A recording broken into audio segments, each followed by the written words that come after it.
Just allow a few people to enter the room before we get started.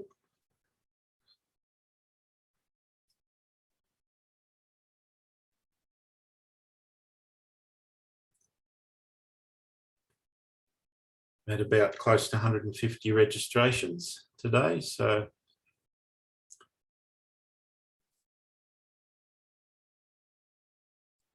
I'll wait till we get to about 50.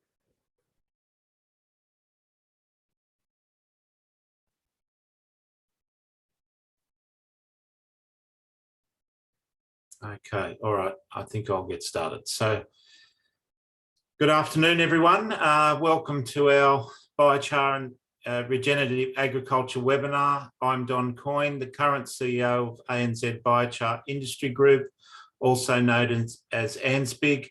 Our field day that this webinar was built around was unfortunately cancelled on Friday due to another extreme weather event in the Northern Rivers. Ureic, Queensland, flooding out coming in from the north to Mallanganee, and the community of Tabulum had a flood evacuation warning just 3 days ago on the Clarence River coming in from the south. So, however, we were always going to be running this webinar and live streaming it from Mallanganee, the township not far from our industry partner, Mara Seeds / Soft Agriculture. And we have some results to report from this project now halfway through its 2-year duration, and other updates from our selected team on biochar's role in the emerging segment within the agriculture sector, regenerative agriculture. I would like to acknowledge and pay respects to the ancestors and descendants of the lands upon which we work, meet and study. I am mindful that within and without the concrete and steel of the buildings, the land always was and always will be Aboriginal land. I acknowledge colleagues present at our meeting today. Mallanganee is within the jurisdiction of the Kyogle Council, which also acknowledges the Australian Aboriginal and Torres Strait Islander peoples of this nation. For thousands of years, Aboriginals have been using fire to hunt animals, maintain ecosystems and manage the land. In a practice called cool burning, often referred to as cultural burning, small blazes are set alight to clear the underbrush. This process generates patchy habitats preferred by small animals and prevents lightning and wildfires from consuming the land. The charcoal created as a result could be characterised as a form of biochar, so our emerging industry has some close ties to the Aboriginal people and practices which we should consider now and into the future as we grow, with sustainability at the core of our practices. This webinar will run for approximately 2 hours. We will have presentations first, and then we will finish with a Q&A with you, our audience. So please put your questions in the Q&A panel, and we will aim to go through as many of those and/or answer them online. There is also a chat channel where you can tell us where you are located and any other informative comments. Introducing to Sam Sagami, our cluster manager. Give us a wave. Sam is here to moderate your questions and field comments in the chat as well. Any technical issues, you can message Sam directly. So welcome, Sam, today. The Biochar in Regenerative Agriculture Research Project is funded by the Department of Agriculture, Water and Environment, also known as DOR. And we acknowledge Chris Agogala in our audience today, and also the recipient of the funding, Regenerative Agriculture Alliance, which is part of the Southern Cross University, who are administering 8 groundbreaking soil research projects, of which this is one. A special thanks to Lorraine Gordon, who leads the Regen Ag Alliance at Southern Cross University, who couldn't make it today after the field day was cancelled. The $2.5 million DOR research funding is for research into quantifying the benefits of regenerative agriculture practices in restoring degraded soil, delivering industry-led projects across Australia over 2 and 3 years. The university is doing applied collaborative research in bioregions around the country with groups of farmers, consultants, natural resource managers and researchers to address a wide range of challenges to help farms become more resilient to a changing climate. Currently, the focus is on soil research, specifically using regenerative practices to restore degraded soils and increase soil carbon. ANZBIG would like to acknowledge our research team, which includes Stuart and Katina Larson. Stuart, give us a wave. At Mara Seeds / Soft Agriculture. Shane McIntosh from Southern Cross University, who can't be with us today due to COVID. Head of Research and Education at ANZBIG and visiting professor of 5 universities, Professor Stephen Joseph, give us a wave, who also does a lot of the biochar analysis and characterisation for this project. Adjunct Professors Dr. Lucas van Swieten, who unfortunately has come down, we think, with COVID this morning, and Dr. Annette Cowie from New South Wales DPI, who helped design and contribute to this research. Also, a big thanks to Lucas and his team at New South Wales DPI Wollongbar campus, who are carrying out soil analysis in kind for this project, and just so happen to also oversee the world's oldest scientific field trial on the red soils there at the Alstonville Plateau, just out of Lismore. Finally, Graham Lancaster, give us a wave, Graham, at Environmental Analysis Laboratory, who is doing the majority of the soil analysis. So this team is a world leading one in the biochar field, so we thank you for the in-kind contributions extending even further beyond its cash budget and increasing our chances of gaining further funding in this important emerging segment of mainstream agriculture. So first up, I'd like to introduce Stuart, and Stuart, you could get your slides up, get them ready if you'd like. So Stuart is our industry partner. He's a Managing Director of Soft Agriculture Proprietary Limited and Mara Seeds from 1974 to present, so 48 years in Mallanganee, New South Wales, Australia. Stuart started developing Mara Seeds 44 years ago, initially as a primary production unit, and then the addition of a value-adding facility was developed. The land base for primary production has grown in size from 200 hectares to 3,000 in that time. And over the past 20 years, the business has changed direction to organic agriculture, building 650 breed herd, which grain assists progeny for a supermarket chain, a soybean production area of 600 hectares, and pasture seed, hay, and compost production system, which is managed under the trademark SOFT, which is Sustainable Organic Farming Techniques Management System. In 2015, Soft Agriculture was established as a subsidiary of Mara Seeds. Soft Agriculture's vision is to offer farmers across to carbon smart innovations that deliver superior animal and soil health productivity. So welcome, Stuart. And if you're on mute, Stuart, so if you just unmute yourself there. Right, you hear me? Yes, but we're not seeing the right screen at the moment. So at the moment we're seeing another screen. So Sam, perhaps if you'd like to come on to help Stuart there. Yeah, sure. So Stuart, if you could just dismiss your calendar reminders there. So maybe just stop share for the moment. Stop share. And then just get your presentation ready and then click share screen. Right. And then select the window where your presentation can be seen. Can you see it now? That's beautiful. Thank you, Stuart. Thank you. Far away. That's just a description there of the program. The There's a lot of people I won't thank here because I think they'll be thanked throughout the proceedings anyway. How do I go to the next one? Oh. Why are we here?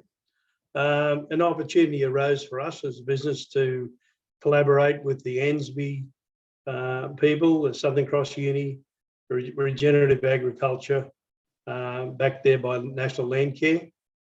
And there are a lot of individual people that are in this trial and process out of private practice and university. Soft agriculture and Mara seeds are the principles that are in the field with the livestock and also the manufacture of products used. Mara seeds, or should I say, or soft agriculture, we've been supplementing livestock for many years using lick blocks and water-based products with limited success. So for aiming at, you might say, perfection, dry licks were introduced and designed by Wade Agricultural Consultants in 2015. And from that day on, we started to move forward, targeting minerals and carbon. The results have been visibly observed, but no correct data had been kept up till now. So this trial is giving us results, besides also entering into the factor of animal uptake, but also dealing with carbon, but at the same time making sure you're not emptying your pocket out and that it's actually a productivity gain. So the biochar base gives data to build and design dry licks and mineral deficiencies and gain, which where we're heading agriculture, I mean, we've got to consider the environment or the carbon benefits. And this is an early stage, but something I believe will be introduced into most herds or most people as we go along.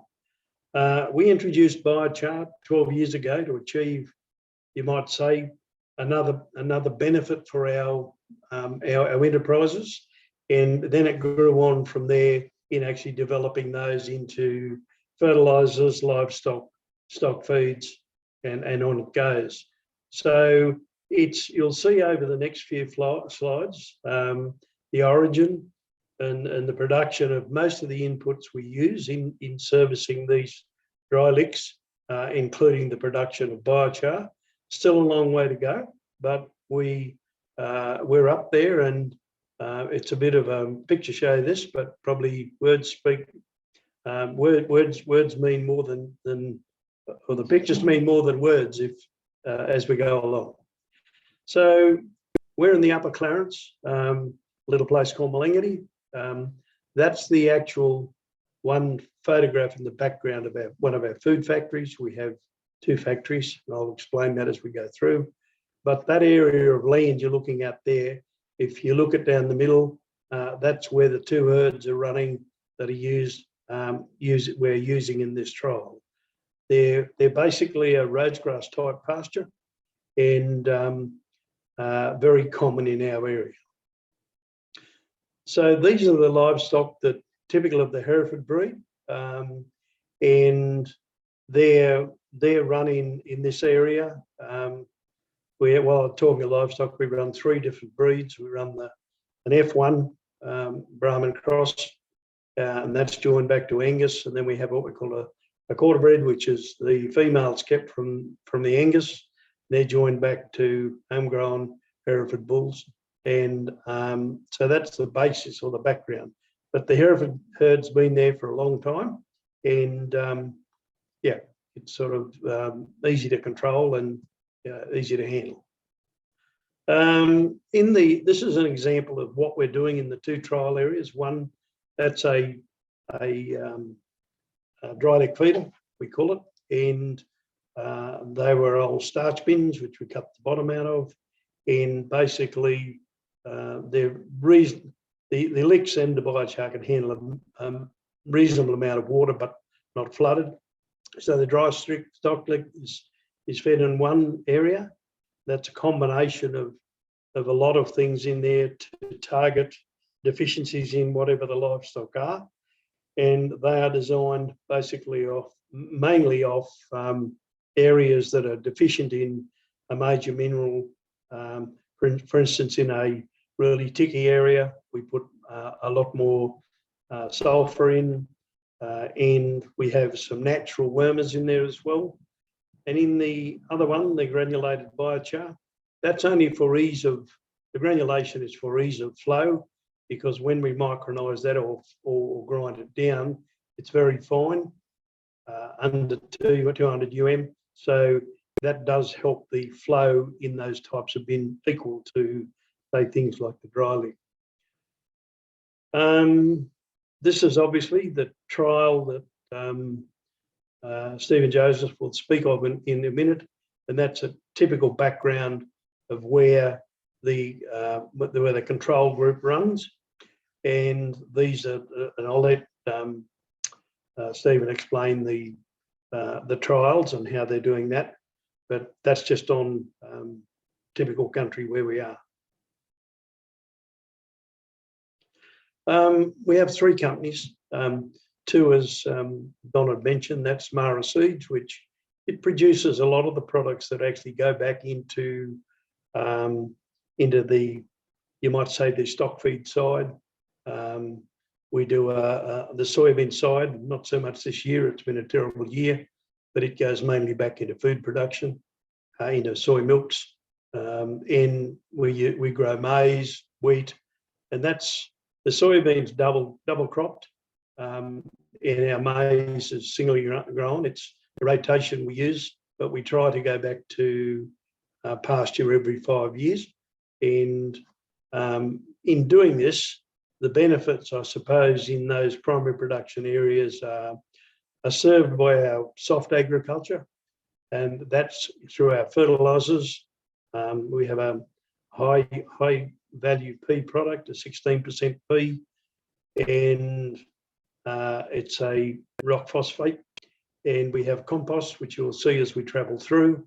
That's the key to our business, in that we can steer that to whether it be a bacterial or fungi or whatever we're growing as a crop. We do feed additives, and we certainly do stock feeds in granulated and pelleted forms. The food processing side, I'm only mentioning that because of a couple of things that are in there. Can't see it quite, but we do in the superfood work, we do chia and quinoa. That comes out of the top end of Western Australia. We do soybean grading and extruded protein meals in that factory. The reason I mention the hemp side is because hemp does 2 things in our program. It's a high carbon producing product. It's also in the future will be a very productive crop for Australia. It does have a high CBD level. It also is looked at, but the biomass itself is a very important part of food grade, or will I say animal grade biochars, in where we do use the hemp biomass, and it is high in silica and a beautiful product. So that's a shot of me. No, I shouldn't say that.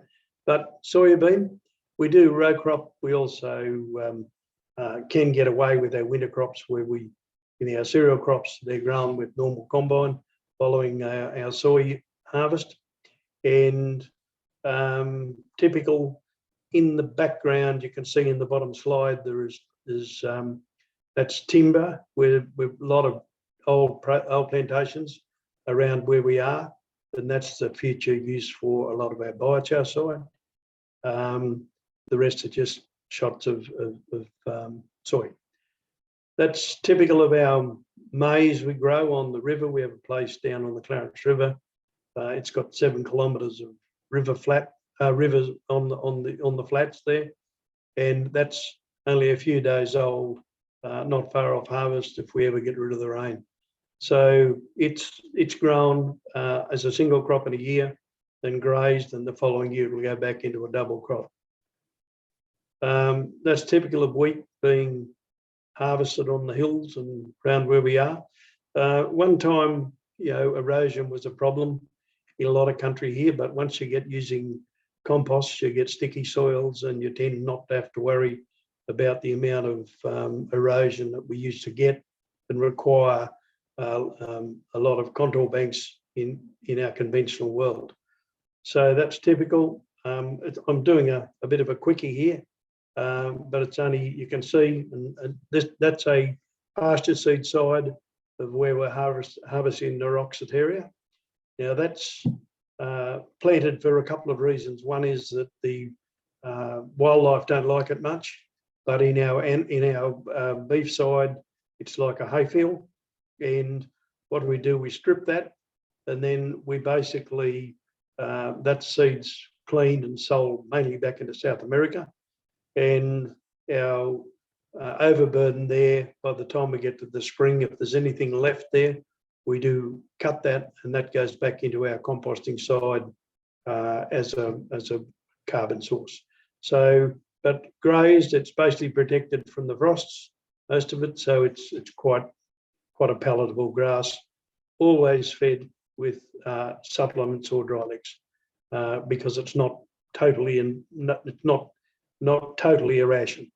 That's typical of our factory, where you can see we've got quite a bit of grain storage.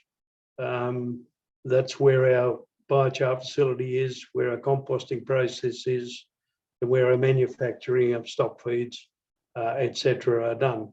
That's on the corner of Bruxner Highway and Clarence Way, 40k west of Casino, and yeah, that's where we are.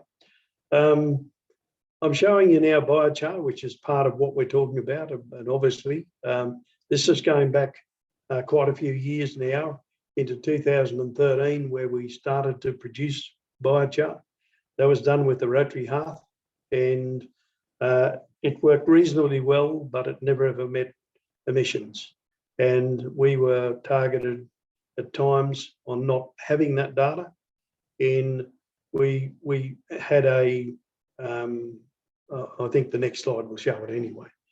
But that's the actual functional carbon plant you can see in the foreground. On your left is the major building. There is where most of our production goes, as in granulation, etc. And on the right-hand side is our workshop where we build most of that equipment. So it's not totally finished, this operation here, but we're functional, and it's got, so probably someone will ask, what's the capacity? We can, on a 24-hour, 7 days a week, but we can do about a bit over 7 tonne a day of biochar through that facility. We started to produce biochar for a lot of reasons, and this is some of the uses which we have here, and that's for animal feeds. And we used it most certainly in our fertilisers and for granulation, and our compost for a number of reasons that I'll explain that when we show you how we've done trials on that. Litter-based, which was going back into the flooring of poultry sheds, the piggeries. At present, we supply our piggery in under their igloos, and to take the odour out, and then we take the manures and bring them back, and then they're used in the composting side, and in the future into our, you might say, our nitrogen side for our fertilisers, not too far away. We reactivate rock phosphate through the fluid bed, which has, that means we have no sulfuric acid involved, and you're not killing soils with acids. So it's thermally operated. Syngas, that replaces the LP gas, which we use for boiler and power production. And I don't have to tell you that's a very expensive part of what you're doing in drying, etc. So it's got some major advantages. The drying heat, as I said there, in our granulation and seed drying for our pasture seed side, etc. CO2, which we haven't done, but it's a future thing with the hydrogen, where we will use that for silo fumigation. And the important part of this is what we're saying is that everything needs to be used. It's all right to just produce biochar and blow it up in the air, the byproducts, but it's not where we want to be in the future. Obviously, cement and bitumen roads are something of the future as we get cheaper and cheaper production. That is our granulation dryer. It's a dryer, granulator. It sizes, it coats. So we coat seeds, we dry grains, we granulate prior to that, and it's the dryer for the granulation side. And we size that into 4 different sizes, depending on what the product is. But the char coat is something we've had some fantastic results, early days, but it's certainly a great thing for sowing in, shouldn't say dry times, where you do hold quite a bit of moisture in that biochar. And yeah, so they're also photographs of, that's the syngas side, which that's a 711 kilowatt power generator, which obviously we can't use all that, so we burn that off. In the gas storage, not all installed at this point, but that's where we store all the hydrogen, CO2, syngas, etc., and use it from there, scrub it, or whatever we've got to do. These are parts of biochar, and the one we're looking at called is where we call our green cow, which is that covers 4 or 5 different recipes in that, from our dry lick through to our production systems for dairy cows, etc.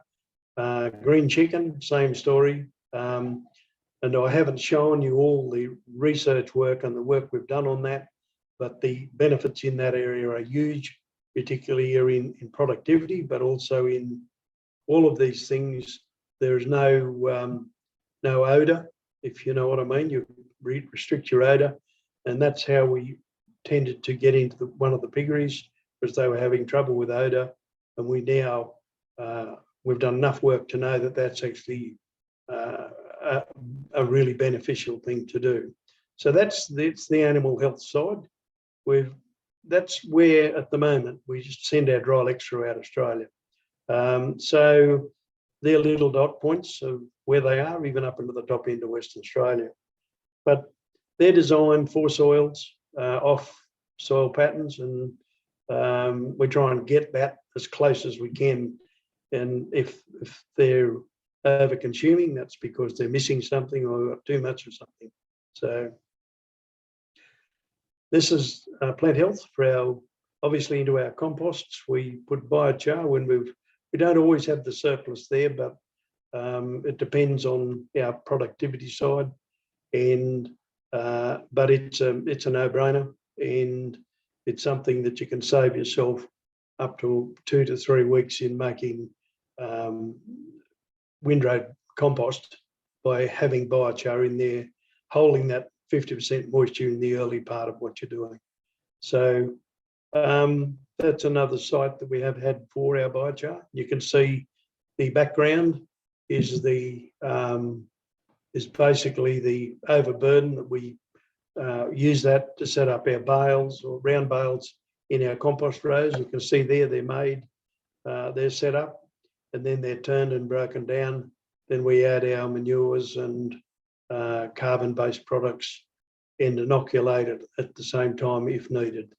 So that's typical of a second site. In 2017, we did extensive trials to find the use of biochar in the trials, in the composts. And like I said, it's one of the biggest factors is that you take a lot of odour out of anything you do. And the only odour we really have is with animal manures. And unfortunately, people judge things by what they smell. And this takes that out. So it deals with a lot of Ureic type issues. And besides the holding of moisture, and the microbiology, the biology side of things, which is what compost is about. So that's data. If anybody ever needs it, we can pass it on from where we are here. This is a guy here from. Yep, I got you. He was in France, this guy, and he came and he was attached to the university, and they did a number of trials on different rates of compost, biochar and composts, etc. And yeah, so it's not a lot of what we do here is we try and get data, because if you don't have data, you've got no way of defending yourself if someone asks you, what have you got? So you might think that I'm showing, being a show off, showing the hemp side of things, but I do think it's got a huge future in agriculture in Australia. We've been doing it for a few years now, and we're getting cultivars that you might say have got reasonably high yields in 1.5 to 2 tonne to the hectare. And where our initial imported products were running somewhere around 400 kg. But the biomass side, besides wherever you grow a crop of hemp, with carbon wise, you can absolutely grow any sort of crop behind it. So it's there in 2 things: one, to build your carbon up, but also to put some money in your pocket. And it's such a friendly plant that I believe the future of it, it's early days, but it's something that will be part of agriculture as we move forward. That's typical of some of the trial stuff we've done of different growing methods, mainly under the outside areas or road areas on your right or your left. They're under shade cloth and grown indoors, but mainly outdoors. And then they progress from there to in the field. I think we have 7 sites that we grow them on. Unfortunately, this year's a very wet year, and we're copping a bit of a hiding. So the conclusion to where we are is, the reason for the above slide is just to emphasise the point of all the activities, and they all lead toward whatever product it might be. But certainly in our case here with the dry lick and the straight biochar side, and as will be explained what the trial was out to prove. But in our case, where we're part of this group, is really to collect some data for what we've been doing to back up where we are in the future for carbon and so on. But I'll conclude with saying one thing, which I can't talk much about because we're not there yet, but we have developed an enteric methane solution for methane, and that's based around our dry lick side at this point. In livestock feeds, we can capture at this point under the trial work up to 85% of the emissions, and with 2 things in mind. One is productivity, so you're getting gains when you're doing that, but also having the benefits in the future, we hope, in carbon credits. And I believe that all these practices we've talked about here lead toward that thing, and that's the capturing of carbon. And after all, carbon is what runs most things in biology. So the 2 of those are really sought after in our processes. So that finishes my talk a little bit early, but that's the cross section of where we are. Great. Thanks. So thank you. Yeah. Thanks so much, Stuart. And yeah, congratulations on what you and Katina have built there, and definitely leading the way for biochar use and production in regenerative agriculture. So if you've got any questions, we've already got some questions in the Q&A panel. Stuart, we'll come back to you on the panel at the end. And if you could just stop sharing your screen now, we'll go to the next presenter. Thank you, Stuart. And that is Stephen Joseph. And he is Professor Stephen Joseph, so he's Head of Research and Education at ANZBIG. and he's also a visiting professor of 5 universities.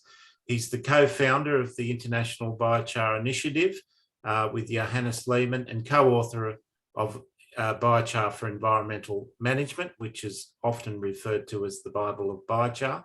He's a prolific writer and co-writer of scientific papers. He is also a foundational member of ANZBIG, a member of both our executive and advisory boards.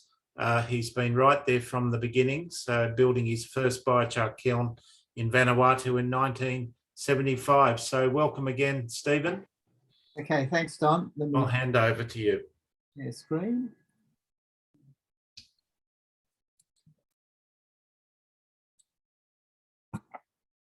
Okay, I'm just going to do a very quick introduction to biochar for those people who don't know too much about biochar.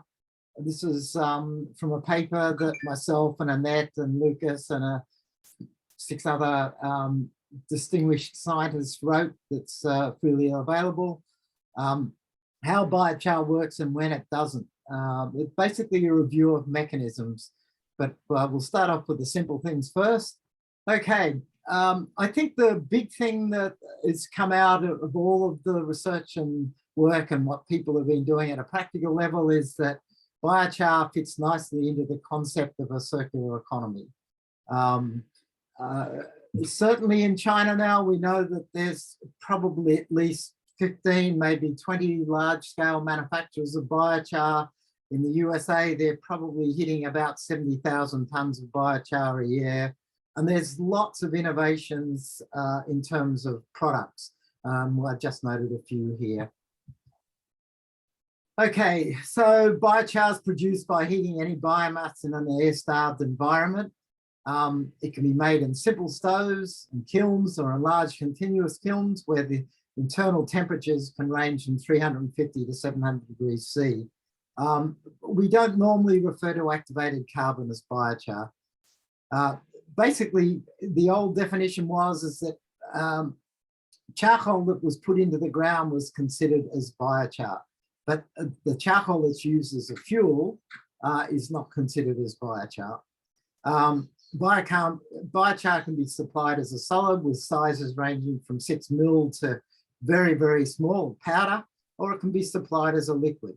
Biochars can be enhanced by adding nutrients and minerals to biomass before pyrolysis, or you can take the biochar and you can enhance it by adding chemicals, acid and bases, minerals, fertilizers, or compost. So we'll be talking a little bit about this in the work we're doing on Stuart's farm.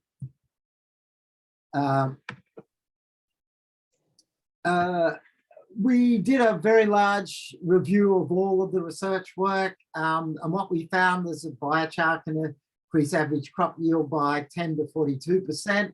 The greatest increases in yield are in low nutrient P-absorbing acidic soils and in sandy soils and dry lands due to the increase in nutrient retention and water holding capacity. It is also shown that biochar can increase P availability by up to 4.6 times. The effect on yield, plant resistance to disease, and soil properties is a function of dose, feedstock, and final temperature of biochar production. Adding small amounts of biochar, treated biochar in the rhizosphere every season will result in continual increase.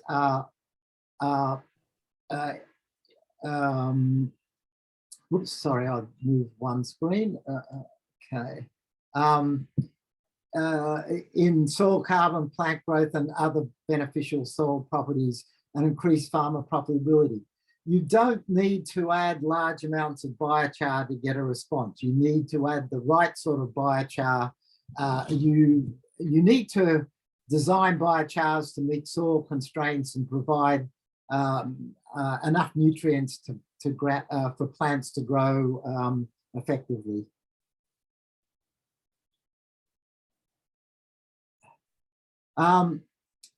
So biochars have been used to reduce heavy metals, to reduce greenhouse gas emissions, and to basically improve microbial and chemical processes in the rhizosphere. I'm not going to talk too much about that at the moment. This is just a summary of the results in terms of yield as a function of age of the biochar in the soil and the amount of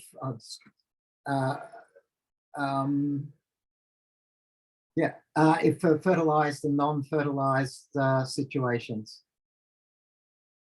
These are some graphics we put in the paper just to show the sorts of complex changes that occur when you put in biochar into the rhizosphere with or without fertilizer. And again, I don't have time to go into this, but we do understand now what happens with different biochars when you put them in the rhizosphere.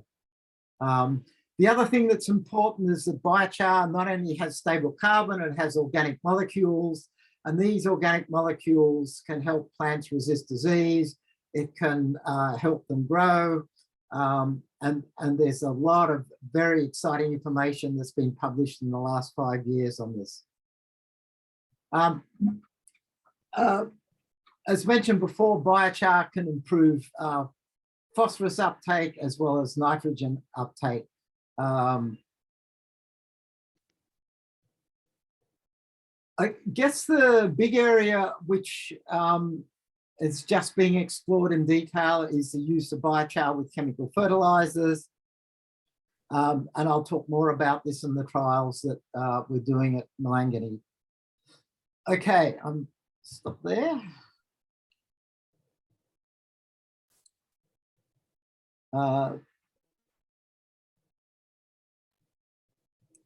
Okay.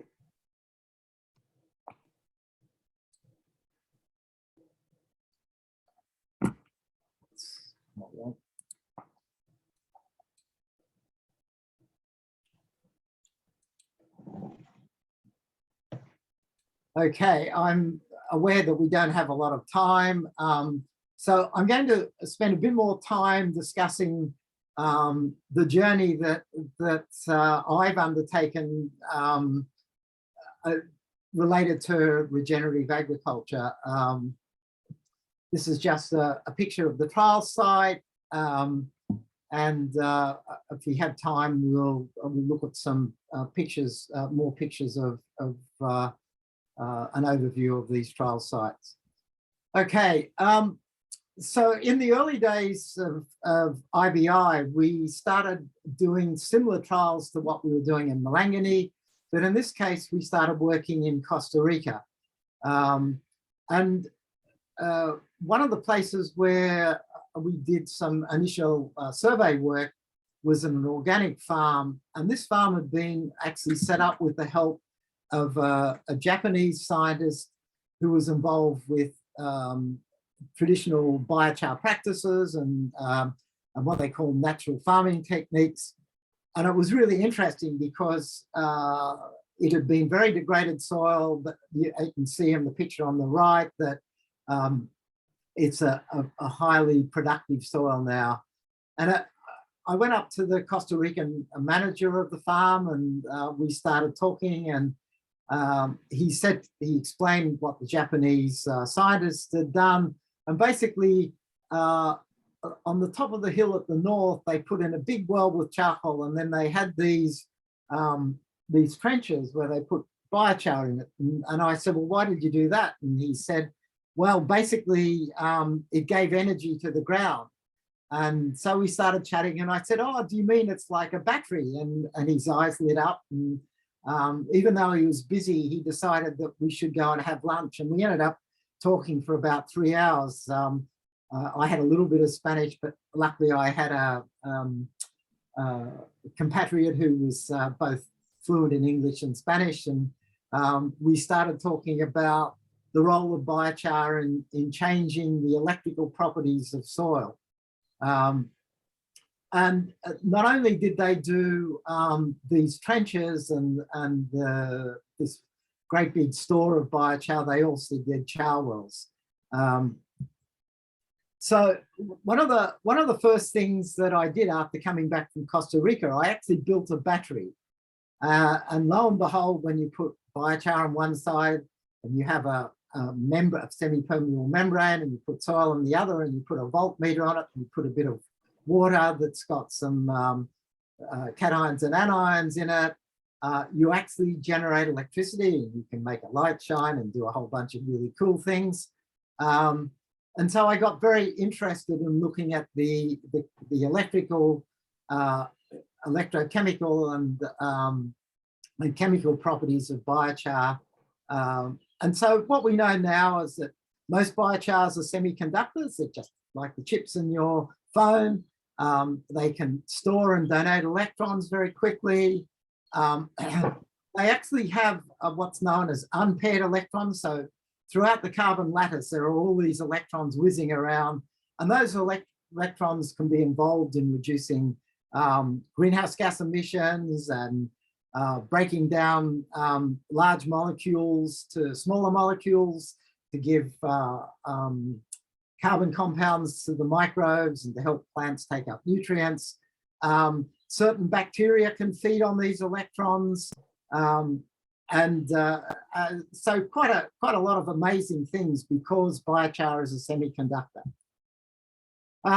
We've just published a series of papers, and what we did is we looked at what happened when you put biochar away from the roots with fertilizers, and then we measured what were the electrical changes inside the plant root, and we measured the difference between the inside of the plant and the soil.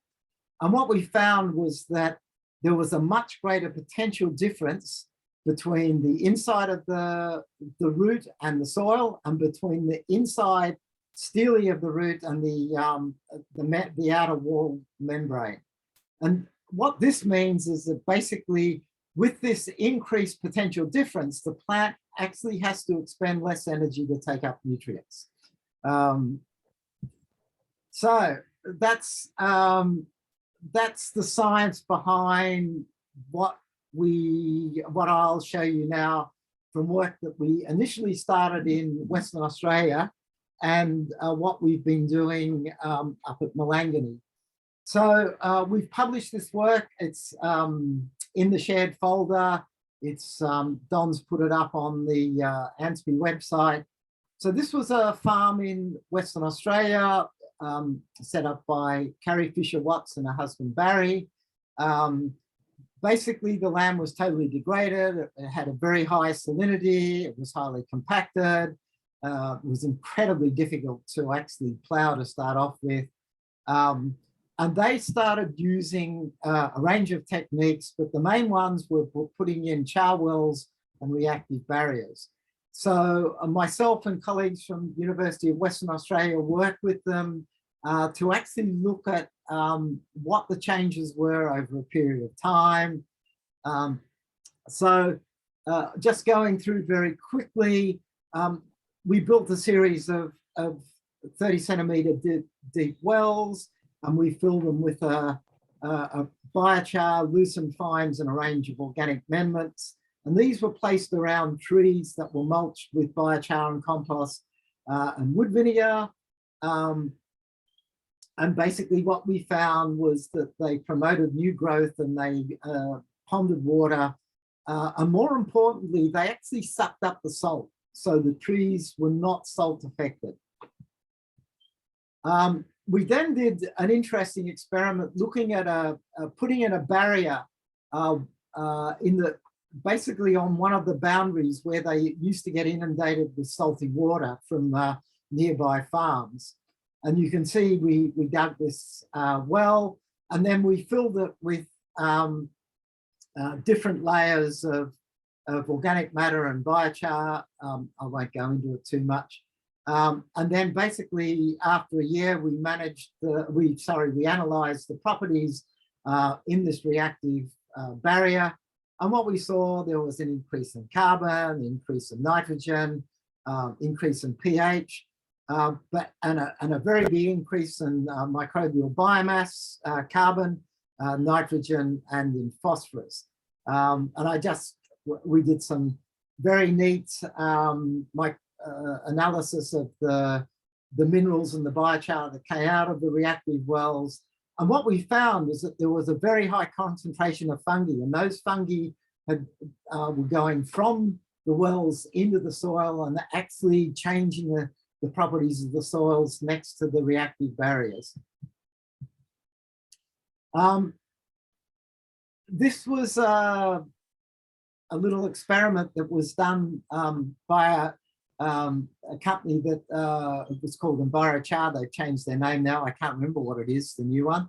But it was done during the drought. And what they were trying to do is to see if this concept of having a series of wells and connecting it to basically a 1 cubic meter storage of biochar could actually draw water out of the atmosphere. And whether drawing water out of the atmosphere, they could actually start regenerating the soil.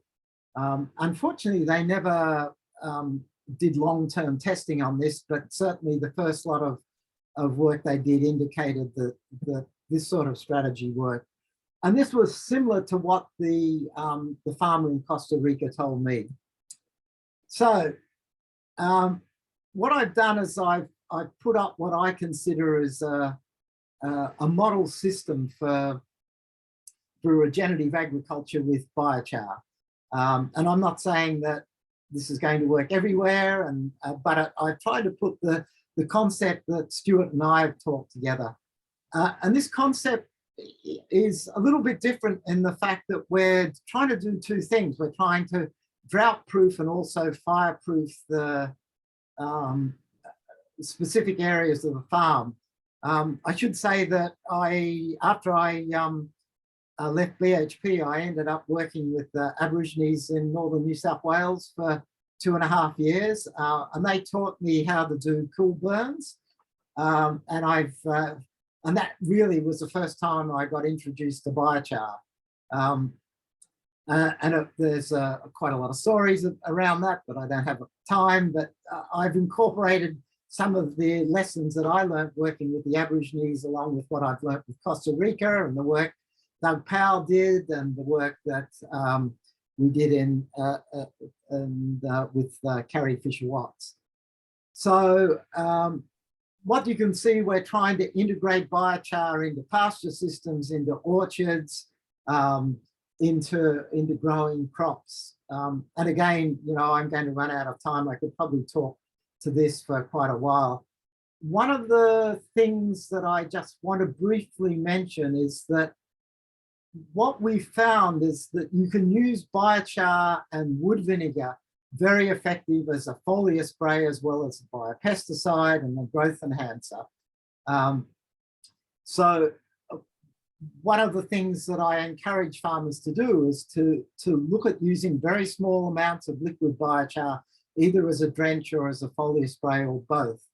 Again, I don't have time to talk about this, but I worked with colleagues in Israel, and we did some very interesting trials that showed that, especially with horticultural crops, these foliar sprays work extremely well. And again, we used, in this particular project, we used a drench system. If you look at the middle, very big on dung beetles, feeding biochar to cattle, and then getting the dung beetles to incorporate the biochar into the soil. Doug Powell's done numerous webinars and interviews on this area. You can see that what I'm proposing is that we have these reactive barriers near a swale, and that you get the runoff actually going into the reactive barriers, and you use those reactive barriers to store water. I must admit, I think there's quite a bit of work to be done to optimize these reactive barriers, but I think they've got a great deal of potential in most agricultural systems within Australia. The top section, this is based on the work that Doug Powell's done growing avocados, where he's put a large amount of biochar underneath the roots of seedlings, and then he's used a liquid fertigation and around the drip line, and basically the biochar acts as a barrier to stop nutrient runoff, and also to store water. And again, we've published this work, and we found he's found really big increases in yields having these, I would call them blocks of biochar underneath his crops. I also gave a talk about using this sort of approach with truffle growing. And again, I don't have time to go into all of the things that one can do with biochar to improve soil health, increase water holding capacity and resist fires. Just to say, one of the things that the Aborigines taught me is to have areas where there aren't any trees, but where there's a high content of biochar. And biochar is very refractive, it holds water. And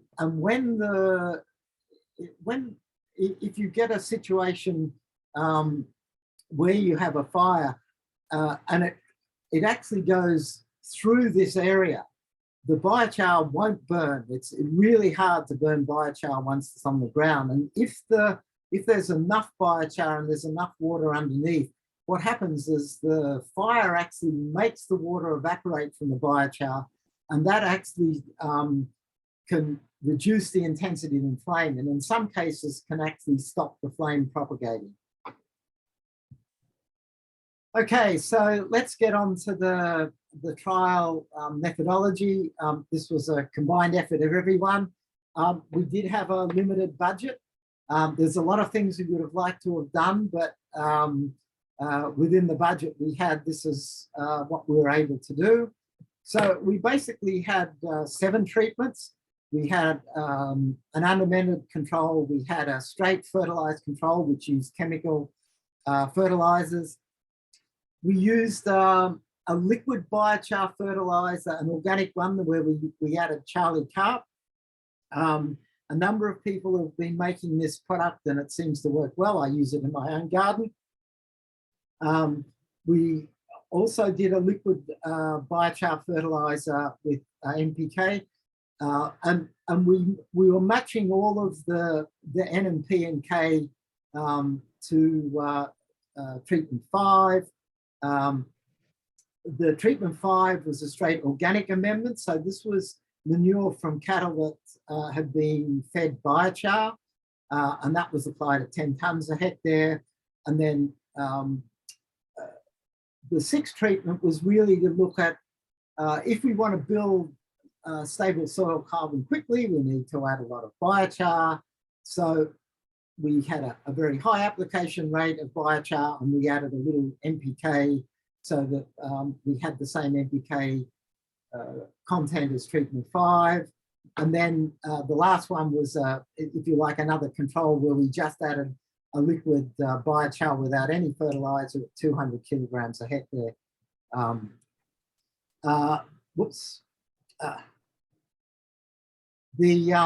And basically we tried to cut the grass every 6 to 12 weeks, we weighed it wet and dry, and then after 3 months we took a soil sample.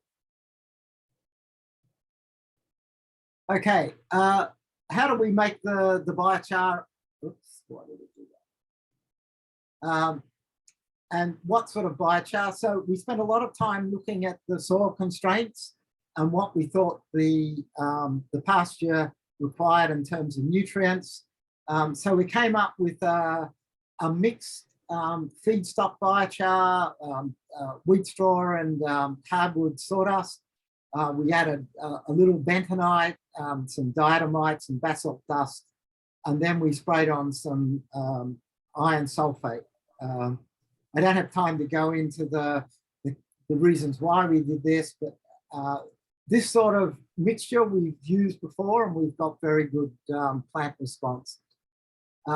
So we made it either as a solid as a liquid. In the liquid, what we did is we basically heated it up and we basically micronized down the biochar so we could easily spray it onto the field. We did a coarse filter, then we diluted it, added Charlie Carp, and then we sprayed it onto the field. We've done trials with this sort of a liquid drench in Israel and China, and again, we've got really good results. We've done some trials in Australia, but this is the first large-scale trial we've done. This is just some of the properties of the biochar. I'm not going to talk too much about that. You can look at it online. So the biochar had a really nice structure. There was some really high surface area, high porosity carbon structures. There was some, again, high surface area, high porous mineral structures. Of course, the solid biochar had much larger particles than the liquid biochar. And the liquid biochar had a lot of very small mineral particles on it. It was quite interesting. There seemed to be some chemical changes during the process of making the liquid. Okay, so Sean did an amazing job in really difficult conditions, and Alicia as well. I'd like to pay my great thanks to them for doing an extremely great job in very difficult circumstances. So these are the results we got. Just to say, harvest 4 is when we had the deluges, and you can see we got significant rains in harvest 3. If you look at harvest 1 and 2, you can see that the application of liquid biochar with NPK resulted in the highest biomass yields in the first 2 months. In the third harvest, the yield was higher in the treatment with the liquid biochar and NPK, and the manure with biochar and the 7.4 tonnes per hectare of biochar and NPK. But there wasn't really a significant difference. Yeah, really, we only saw those significant differences in harvest 1 and harvest 2. In harvest 2, it's interesting that you also, so we've basically got the NPK, the liquid biochar with Charlie Carp, and the liquid biochar with NPK, all having the same effect on yield. There was no significant difference by those 3 different treatments. And then when you get to harvest, sorry, that was harvest 2. When you get to harvest 3, you can see that only treatment 7, which was the straight liquid biochar, seemed to be lower than the other treatments, but the statistical analysis indicated it wasn't significant, although I was surprised about that. But my student, who's quite good at statistics, assured me that that was the case, that there was there was a large amount of variance within the 3 plots. And so the analysis basically showed that there wasn't a lot of difference after harvest 2. Okay, this is basically we did an analysis of the carbon and nitrogen of total N and total C after harvest 1 and harvest 3. The total N was highest in the NPK and the liquid biochar plus NPK treatments for harvest 1. There wasn't any significant difference in harvest 3. There was a very small difference in total C in harvest 1. However, treatment 4 and the control was significantly higher in harvest 1. But you know, again, that's what the statistical analysis said, but really it's very, very small. No significant differences in CNN and harvest 3, although you can see that the average in harvest 3 of nitrogen and carbon was greatest in treatment 4, which was the biochar, liquid biochar plus NPK. We measured total carbon after 3 months. It was only to a depth of of 10 centimetres. We also, Graham calculated total organic matter. What you can see, of course, is treatment 6, where we put a lot of biochar, that the total C was greater. And there was no significant difference between treatment 3, 4, and 5. But there was a difference between the control with nothing, the straight liquid biochar, the NPK, straight fertiliser. And what was interesting is that the original soil had a lower carbon content, and I think probably the reason for that is that we got all that rain. That the rain actually stimulated a lot of microbial activity and breakdown of leaf litter. I could be wrong there, but it was interesting that we did see a significant difference.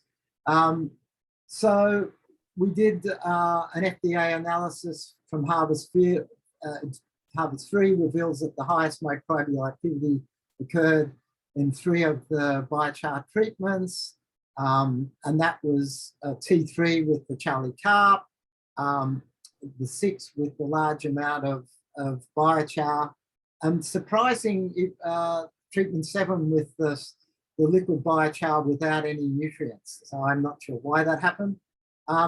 Lucas did some enzyme analysis. I haven't presented all the results, but the only one that was significant was the GLC analysis, which indicates that treatment 5 and 6 had the highest soil health and organic stability. I know very little about soil enzymes, so if you have questions, ask a soil scientist. But I was quite surprised at the difference in 5 and 6 compared to the other treatments. Okay, mineralizable nitrogen and water extractable organics. We did see some differences. Mineralizable nitrogen is an indicator of the capacity of the soil microbial community to convert mineralized nitrogen tied up in complex organic residues into the plant available form of ammonium. And you can see that the compost with biochar had the greatest mineralizable N, but it wasn't significant difference from all of the other treatments except for treatment 7. The hot water extractable carbon is an indicator of soil organic matter quality, and this was highest in the liquid biochar with Charlie Carp fertiliser, and that was really interesting. And again, it wasn't significantly different from all of the treatments except for T7. I put the changes of the soil from when we started to the 3rd month. I'm not going to talk about that. People can look at it if they're interested. Again, there was looking at the NPK content of the soil. There was no significant difference in the soil total N and N as nitrates. Liquid biochar with Charlie Carp fertilisation resulted in a significant increase in the total and exchangeable potassium and ammonium N compared with the control. Liquid biochar plus NPK treated soils had a significantly higher content of total P than the straight liquid biochar. Again, quite complex set of results. To me, it indicates that we need to look at the 6-month results before we can say anything more concrete about the effects of the different treatments. There was some significant increases in silicon and calcium and magnesium. There was no significant increase in magnesium. No significant increase in CEC, electrical conductivity, and pH, which was quite surprising. My student did what's called a redundancy analysis to have a look at the relationship between total C and yield. Basically, it showed that the field biomass, the dry rate yield was strongly correlated with soluble phosphorus, the CEC and the total nitrogen. These three variables accounted for 65% of the total carbon and yield data. And it can be seen that the properties of P1, P6 and P7 are similar to the, had a great deal of similarity, whereas P2, P3, sorry, they should have been T. P and T are the same. I've meant to change that. So essentially there was some quite complex changes within the systems that when you do the statistical analysis, you get some idea of the overall effects. Getting to the areas that I'm more familiar with, which is looking at roots with scanning electron microscopes. We did see some differences in the root. Basically, the roots, so what we did is we dug up some of the plants. We had 3 different plants. I sectioned those and I looked at 3 different roots. This is just some of the images that I collected. And this is some of my observations. They're not statistical as such, but they're an indication of what may be happening in the rhizosphere. The control, I didn't see a lot of fungi. I didn't see a lot of minerals and nutrients on them. Definitely with the NPK, we saw a lot of minerals and nutrients and some fungi. The liquid biochar and Charlie carp, there was a really high concentration of fungi around the roots. I was quite surprised. And quite a lot of minerals and macro and micronutrients.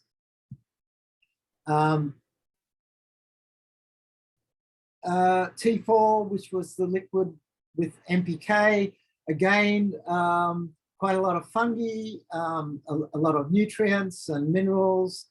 The manure with BC1, it was quite different to all the others.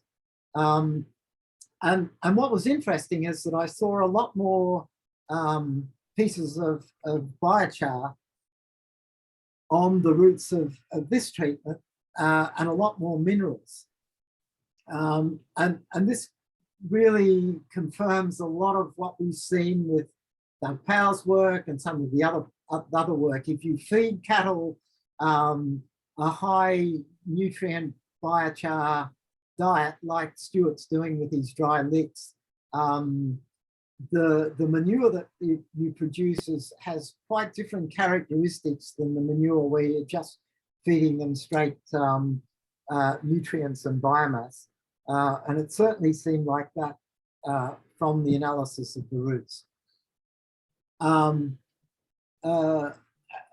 Again, the high biochar treatment, saw a lot of biochar around the roots, a lot of minerals, again, a lot of fungi. Treatment 7, which was the straight liquid biochar without any nutrients, not so many nutrients, but still a fair number of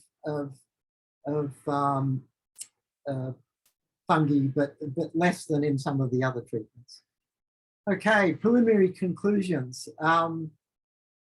These initial trials indicate that biomass yields can be enhanced in the first 2 months through the use of both small amounts of liquid biochars with either chemical or organic nutrients. In the following months, there was no significant difference in yield for all the treatments, although the highest average yield was achieved by the manure biochar treatment after the heavy rainfall. The N content of the pasture plants was highest in the NPK and liquid biochar and NPK after the first harvest. There was no significant difference in the third harvest. However, the highest mean N was in the liquid biochar plus NPK. There was a significant increase in total carbon in the top 10 centimetres of soil for all of the treatments compared with the control, except for the treatments with the NPK and the low dose of biochar with no additional nutrients. And that's quite interesting. I'm not sure what the mechanisms are. I'm hoping that Lucas and Annette can come in and have a bit of a talk about what we're seeing with these very complex results. Liquid biochar with Charlie Carp fertilisation resulted in a significant increase in total and exchangeable K and ammonium N compared with the control and some of the other treatments.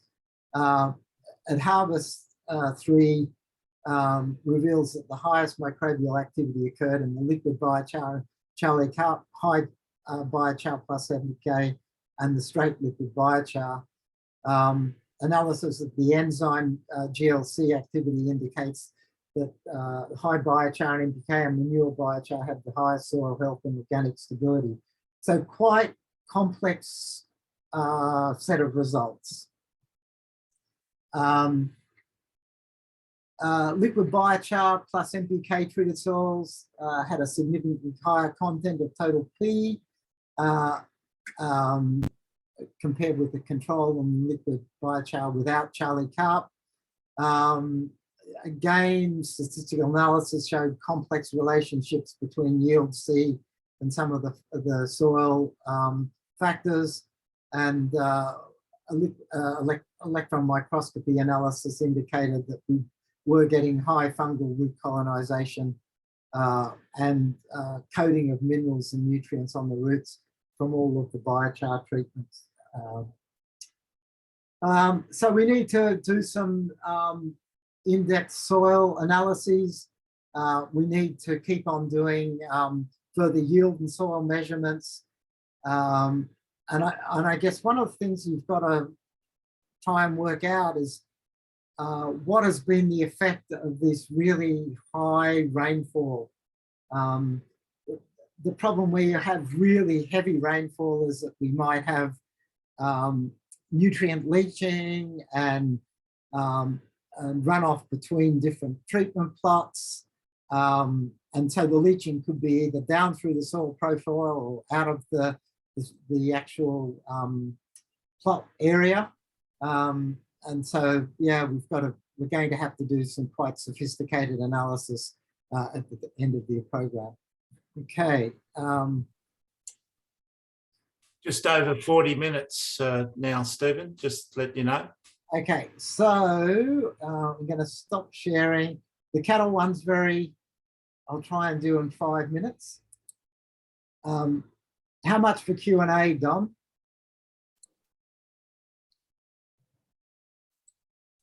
Sorry, it depends on when you finish.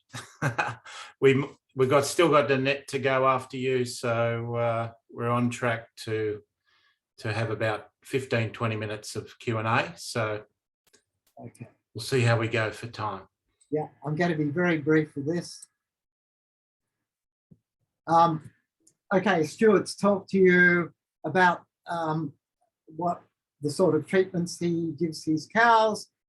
Basically, the hypothesis behind this was that dry licks with 2% biochar fed at approximately 650 kilos will give the same weight gain as biochar fed at 650 kilograms a day. So what we tried to do is to give the same amount of supplements between both controls. Ideally, we have more treatments, but again, there really wasn't the budget. We would have liked to have had a control with nothing. We'd have liked to take different measurements, but we were constrained by budget and people availability. Okay, we split the herd into two. The farmer practice, which is basically Stuart's dry lick, and the second group was basically feeding the same biochar initially at 380 kilos a day, and then in the second 3 months after flavouring was added at 640. The cows didn't really like eating the biochar that much before Stuart's added some special flavouring, and he can talk more about that. Basically, they measured the amount of supplement that was given over the time.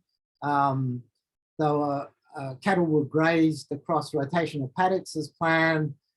They monitored the weight gain, and they did initial monitoring to see if there was any changes in health.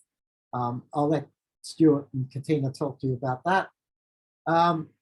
Very briefly, a really nice biochar. It was made from a mixture of soya waste, tea tree waste, and wood waste. A range of temperatures in the fluid bed. It had a high content of calcium, silica, and sulfur, but it had significant amounts of phosphorus, added through the addition of apatite. Stuart talked about that. I won't talk too much, but the interesting thing is it had a very negative zeta potential. And one of the things that we've seen in some of the work we've done is that where you add biochars with a high zeta potential, they tend to reduce methane. Not always, but in fact, we're trying to put together a number of papers on this, quite complex. It was highly functional as well. And the other thing we found is that functionality also can be lead to reduction in methane. Okay, so basically in the first 3 months, the cows on the high biochar treatment lost weight, and the ones on the dry lick gained weight. Then when Stuart added his special flavouring, and the cows started eating 650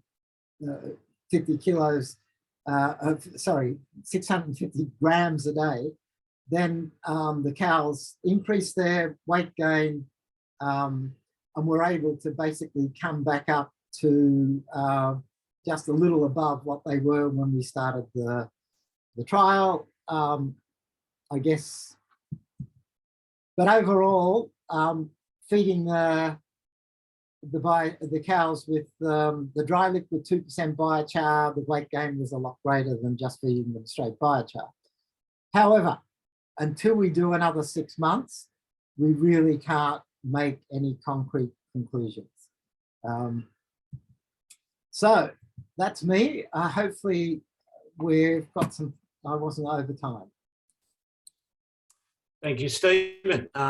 Brilliant as usual. So any questions for Stephen, just put them in the Q&A and we'll come to you at the end, Stephen, with that. So if you could stop sharing your screen, and we'll go straight into our next speaker, who is Annette Cowie. So Annette, if you want to bring your presentation up and start sharing that, you can.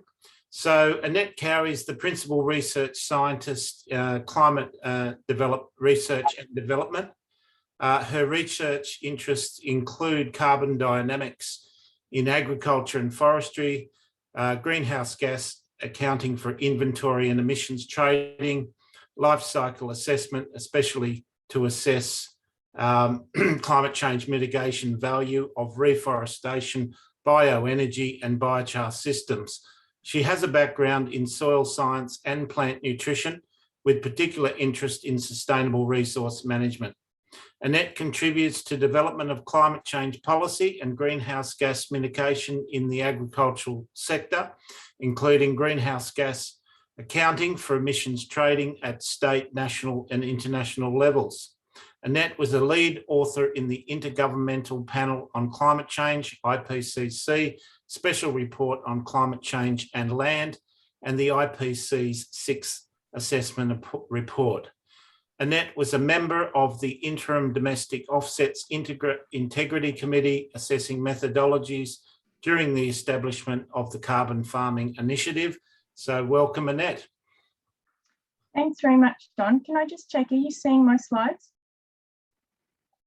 Yes, we are. Fabulous. Yes, we are. Great. Thank you. Okay, so I'm going to talk to you a bit about the emerging carbon markets and the opportunities this can give for biochar, and is giving already, in fact. So I'm going to start by talking about the international context and then focus down on what's happening locally. if my slide progression is going to work. There we go. Okay, so the key policy that's driving carbon markets is the United Nations Framework Convention on Climate Change. And the current focus of that is the Paris Agreement.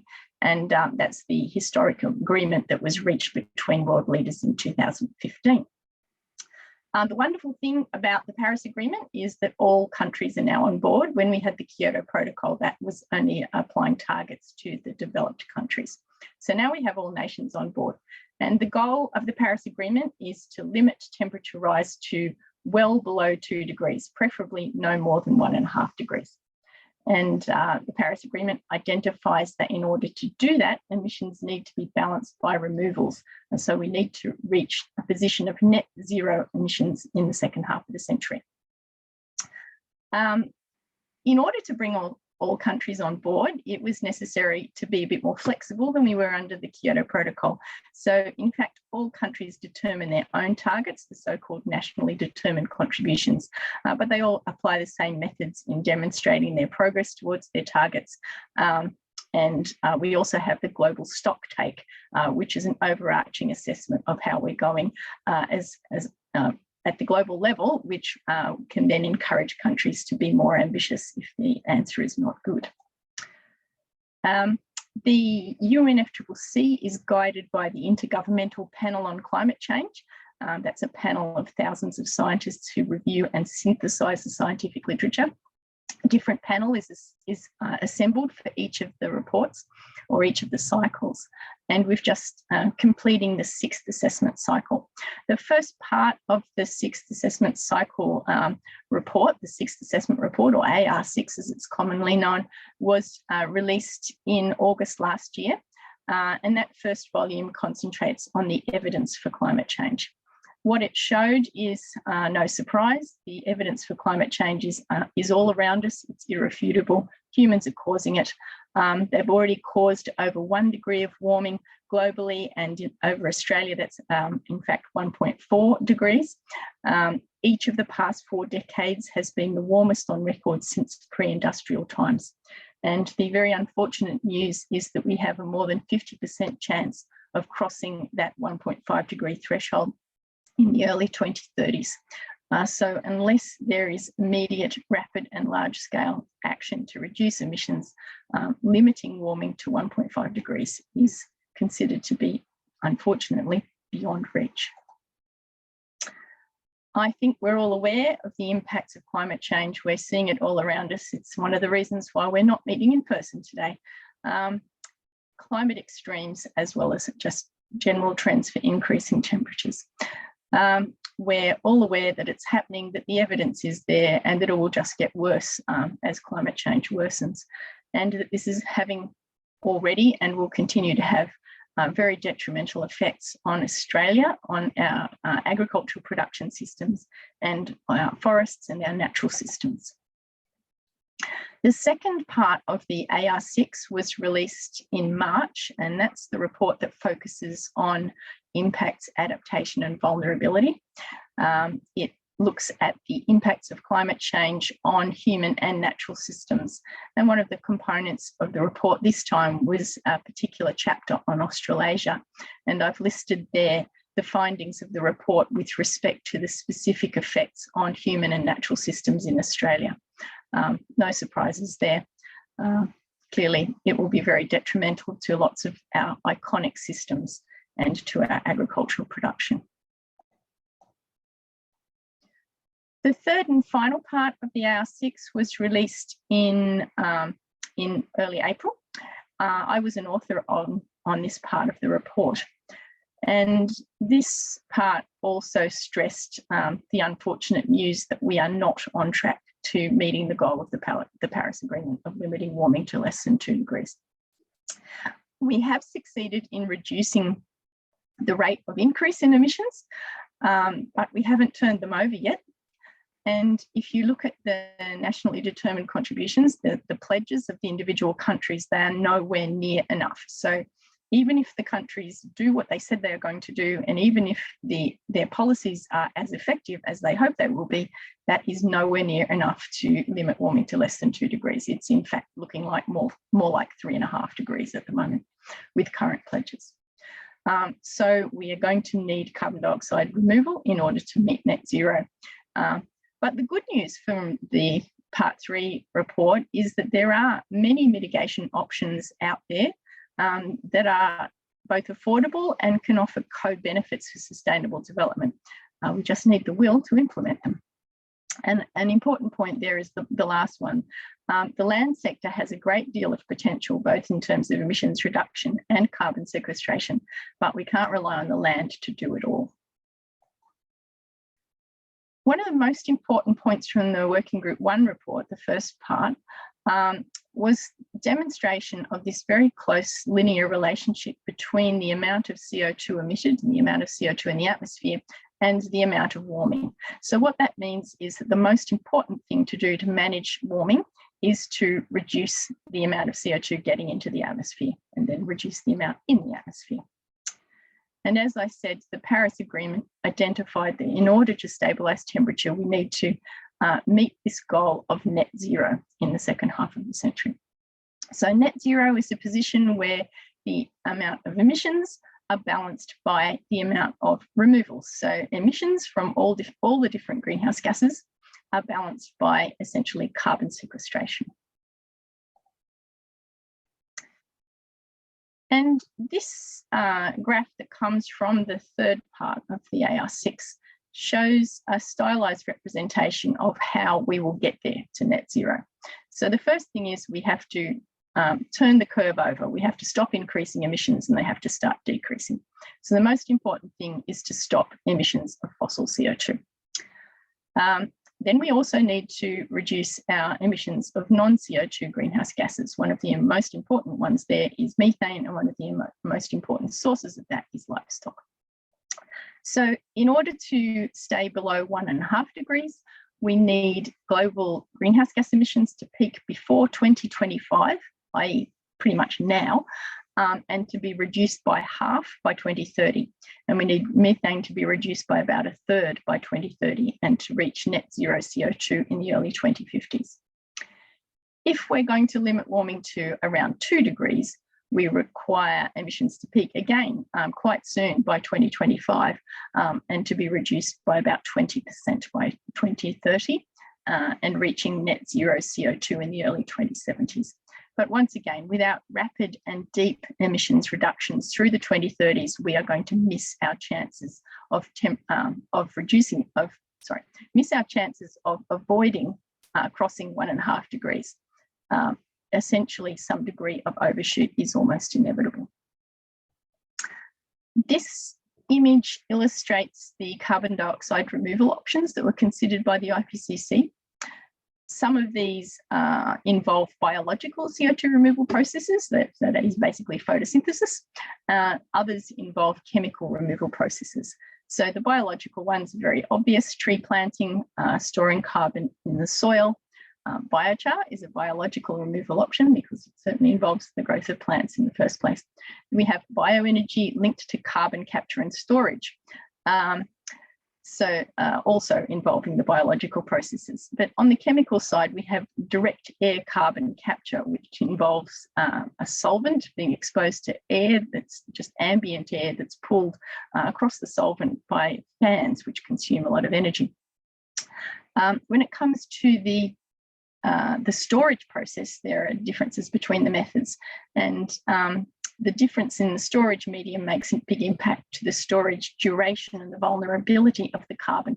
So if carbon's stored in vegetation and soil, it's stored for the medium term and vulnerable to loss. Whereas if it's stored geologically, the duration is considered to be much longer, tens of thousands of years, and to be much less vulnerable to reversal.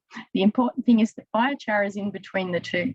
It has a durability of hundreds to thousands of years and is much less likely to be lost. Stephen talked about the various properties of biochar. He talked about the fact that it can improve soil properties in various different positive ways. I won't go into that because we've heard about it already.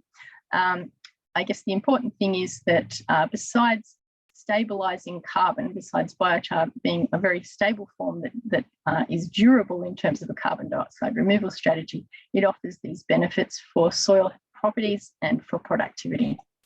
And because it can do that, it offers this range of benefits as far as contributing to the world achieving the Sustainable Development Goals. I would just like to emphasise that, of course, biochars are all different and not all biochars are going to deliver all the benefits that I'm talking about here. During the 6th assessment cycle, the IPCC also released a special report on climate change in the land that looked into the very close relationship between climate change and land degradation, showing that they each worsen each other. But on the other hand, if we apply sustainable land management practices, we can contribute to mitigating climate change and improving the condition of the land and reversing land degradation at the same time. The report identified a wide range of sustainable land management options that can deliver those co-benefits, so climate change mitigation, as well as adaptation and managing land degradation and contributing to food security. But it pointed out 3 sustainable land management strategies which had potential for positive or negative outcomes, and biochar was amongst this list. So this is part of the summary for policymakers, identifying that while biochar has the potential for benefits in each of these areas, there is also the potential for negative outcomes if biochar is scaled rapidly, involving the production of purpose-grown biomass crops that displace either food production or natural systems. These will obviously have detrimental outcomes, and this was highlighted, as I say, in the summary for policymakers. This is a summary of some statements. I'm not expecting you to read all these words, but just get the general flavour that between then, the Climate Change and Land report and the most recent report, the Working Group 3 report, biochar is reviewed, and there are positive statements about the potential for biochar to sequester carbon and to improve soil conditions and plant growth, and that biochar does have quite a significant mitigation potential compared to some of the other options.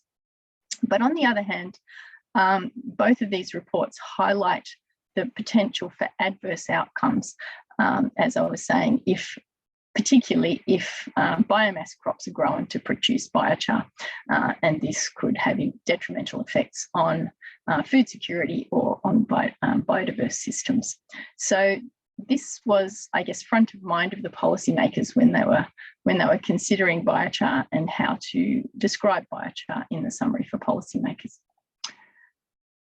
So what we really need to do is to make sure that potential users of biochar have enough information to choose appropriate biochar that's going to be the most effective for their applications and use sustainably supplied biomass. We need to find ways to integrate biomass production into our productive landscapes, into our forestry and agricultural systems. There are ways that we can do that, and biomass grown in this way can actually have positive effects on issues such as runoff to waterways and leaching of nutrients, for example. There are about 150 countries now that have pledged to meet net zero around about 2050. And Australia has come on board only just before the Glasgow summit in November last year. But all the states, in fact, were already on board for a net zero 2050 or earlier, including New South Wales, which has the goal of reducing emissions by 50% by 2030.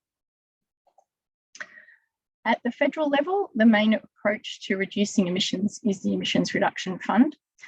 That's a voluntary scheme through which the government purchases abatement, and the credits that are created there, the ACCUs, can also be sold on the voluntary market. Most of the methods are carbon farming activities. It unfortunately doesn't include biochar yet, but at least biochar is no longer excluded from the soil carbon method, which it was initially. This is an image showing the status after the most recent option for the Emissions Reduction Fund. I'm showing there with the highlight that the majority of projects, the majority of abatement is in vegetation management. This is avoided deforestation and human-induced regeneration on the whole. And most of the projects are in New South Wales and Queensland, mostly in the rangelands.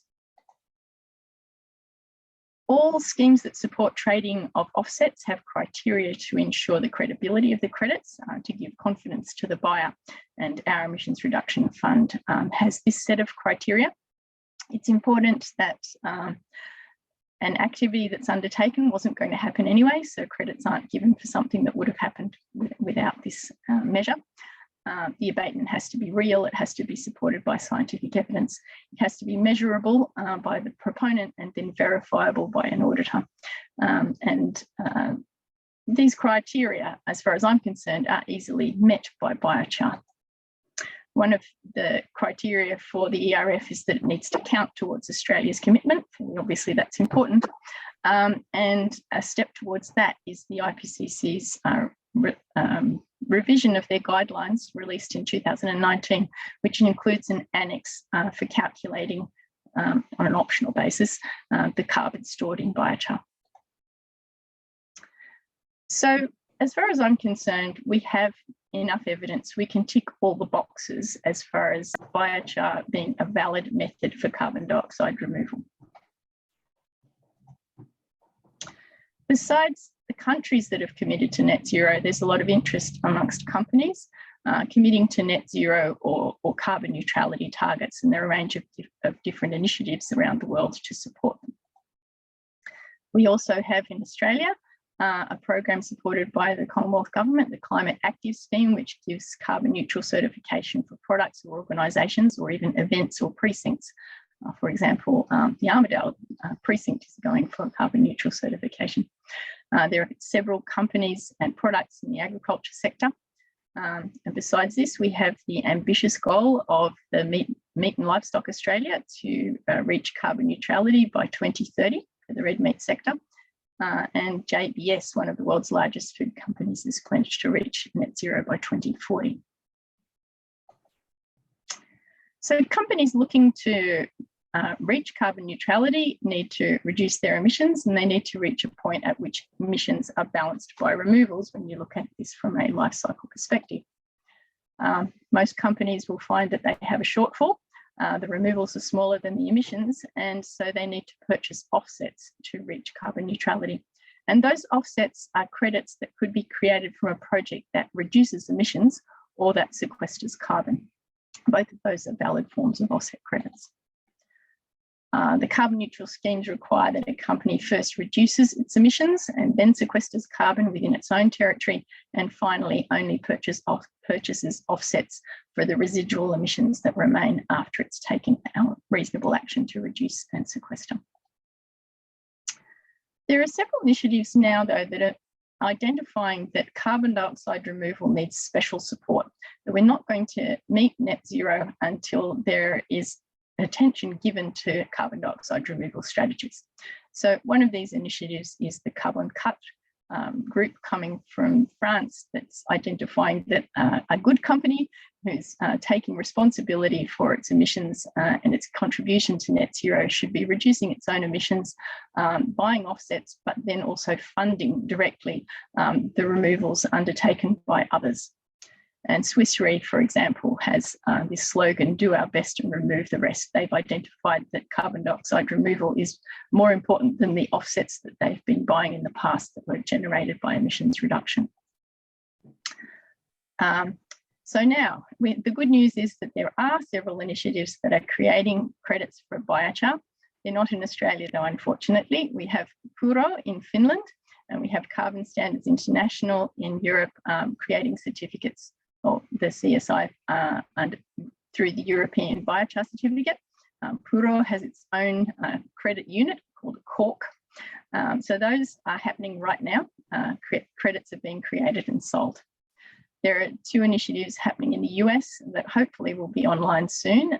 Verra, the Verified Carbon Standard, the biggest group for voluntary carbon trading, has put out a draft methodology for public consultation, which closed a while back, and I think they're nearly ready to release this methodology for biochar. And similarly, the Climate Action Reserve is developing a method, and it's due out for public comment in July. And finally, Just to mention that Microsoft has recognised the need to reduce its emissions and in fact to offset its historical emissions. It's pledged to be carbon negative by 2030 and to remove historical emissions by 2050. And they've identified removal credits as being really important. And they have purchased soil carbon credits from Australian properties. You may have heard about that. There was a bit about that in the media when it happened, but unless you're in the biochar world, you may not have realised that we've also sold biochar credits. That Pete Burgess, who is, I think, on the line from Rainbow Beta, has sold biochar credits to Microsoft through the Puro platform. So I just want to finish off by saying there's plenty of action out there. Now is the time to promote biochar as the ideal climate change solution with multiple benefits, because we've got increasing recognition of the need for urgent action, the need to draw down CO2 as well as to reduce emissions, and recognition by the IPCC that biochar is one of the most promising strategies in order to do that. So make the most of this opportunity to promote biochar. And promote the fact that it delivers these multiple benefits for society and the environment, unlike DACs, we need direct air carbon capture, which is just a drain on our renewable energy supplies. And we need to keep pushing for an ERF method for biochar. Thank you. Thank you, Annette. Wonderful. Yeah. So we'll have a podcast interview with Annette over the next couple of weeks on the 6th assessment report from the IPCC, of which you were on the panel. And of course, Stuart is a working model of, regenerative agriculture, sustainable landscape management, if you like, and residue stewardship, so taking the local residues and converting it to bioenergy, biochar. We can make wood vinegar as well. So thanks very much, Annette. If you have questions, please put them up in the Q&A panel. And before I hand over to Sam, who will moderate our Q&A, I'll just also introduce now Graham Lancaster he's on our panel as well. So Graham, welcome. And Graham is an elected non-academic member of the Council of the Southern Cross University. Graham's a long-term professional staff member at the university and its predecessor institution since the 1990s. In 1987, he commenced study in Bachelor of Applied Science Coastal Management and then conducted honours in 1990 in Water and Environmental Chemistry. And under the mentorship of Professor David McConkie, Graham was instrumental in the establishment of the university's Environmental Analysis Laboratory, EAL, in 1993, which was initially based in the School of Environment Science and Management. The EAL startup concept was due to a lack of instrumentation funding available to a small regional university to support research. Therefore, commercial income was essential. The EAL is now a successful research, teaching and environmental agriculture laboratory supporting over 40 staff and has a commercial income of almost $5 million per year with continued national and international growth. So Graham has been Director Manager of EAL for 25 years. So welcome, Graham, as well. Thanks, Don. And Sam, I'll hand it over to you to moderate our questions from the audience. We're at the 2:50 mark, so we might have to go over at least, say, 10 minutes and have 20 minutes of Q&A, and then we'll reassess it from there. So if you have to go, that's fine. Thank you, Sam. Thank you, Don. I see that we've lost Stuart. So Don, I'm just wondering if maybe you could give him a call and just see if he's okay tech-wise to come back in. Yes, well. I might just go straight to the questions that came through for you, Stephen. Just give me one sec. Yeah, so we have a question here from Aravind. He's just asking Stephen if you can explain how to make liquid biochar. Okay, so basically you need to mix crushed biochar, anything under 5 millimeters, with water between 20 and 50 to 1. you need to have it in a drum, preferably that's heated. And then you need to take that material through a pump that can take solids and circulate it. It was in one of my slides, I think about slide 9 or 10. So that's going to be shared. Look, there are other ways. Some people use very specific bits of technology that can make liquids from solids. But we've just used 44-gallon drums to start off with. I know, I'm just trying to think of the name of the piece of equipment. I know Ken Kerr bought a piece of equipment from China. What was it called? I'm having a seniors moment. Anyway, that makes a really nice liquid fertilizer. So, but the easy ways with a flat bladed pump, and it's got to be metal, and you just circulate it. You can make it in 10 minutes. We always add nutrients to that. I like Charlie Carp. It seems to work extremely well. Some people use sea salt. There are other organic and inorganic soluble fertilizers that you can and you can see from those results that it really makes a difference if you load the biochar with nutrients. Thank you, Stephen. Hopefully that answered your question, Aravind. Peter Burgess had a question here just in regards to why the harvest 6th yield was so low, and he's saying he might have missed an explanation. So maybe if you could just cover that again quickly. So which harvest was low? Sorry, Sam, I didn't catch that. Yeah, he just said might have missed the explanation though. Why was harvest yield so low? Was there a control in the feed trial? Oh, in the feed trials, no. The feed trials, we just didn't have the finance to have a control. I mean, basically, when we looked at what the budget was and what the costs were, we could use farmer practice, which is using the dry lick, which is Stuart's been using for 7+ years. I think he did say how long. And then we could feed them a large amount of biochar. And these fields all had a very healthy population of dung beetles. So at the end of the trials, we're going to have a look at the soils. Again, depending on how much is left in the budget, will depend on how much analysis we do of those fields to see what the effect. The other problem is that we're using rotational grazing. So it makes it very hard when you don't have a lot of finance to do in-depth analyses of this sort of trial, yeah? Great, thank you, Stephen. Aravind here is just saying, Stephen, great presentation. All ergonomic benefits of biochar have been demonstrated using biomass biochar, including your research. Do we have to repeat all this work again with biosolids biochar, or can we rely on existing research outcomes from biomass biochar? Good question, Aravind.